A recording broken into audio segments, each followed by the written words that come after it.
In today's video, I'm going to teach you how to cancel Appwrite Subscription. We'll go through the Appwrite Cloud Console together so you know exactly where to find the cancellation option, what each billing section means, and a few tips to avoid surprises when you turn off a paid plan. Start by signing into Appwrite Cloud and opening your organizations area. If you manage more than one organization, pick the one tied to the subscription you want to cancel. That context matters because billing is scoped to the selected organization. Once you're in the console, look to the top right corner and click your profile icon to open the user menu.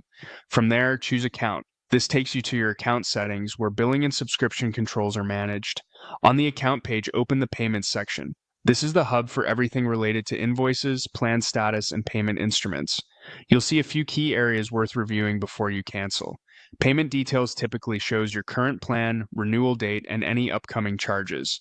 It's a good spot to confirm exactly when your next bill would occur and helps you understand whether the cancellation will apply immediately or at the end of the billing period.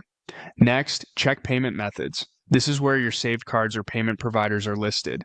You don't need to remove a payment method to cancel a subscription, but it's useful to verify which method is currently active for your records. Scroll down to the billing address section.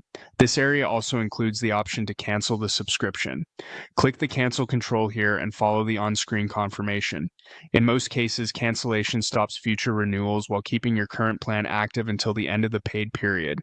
You'll typically retain access until that date, after which the account returns to the free tier or loses paid features depending on your setup.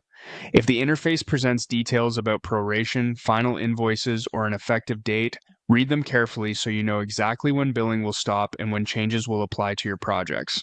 After confirming, give the page a moment to update and check that your plan status reflects the cancellation.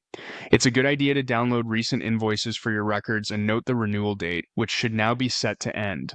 If you don't see the cancel option, make sure you've selected the correct organization and that your role has permission to manage billing. That's it. By navigating to account, opening payments, reviewing payment details and payment methods, and using the cancel control near billing address, you can cleanly end your Appwrite subscription with confidence.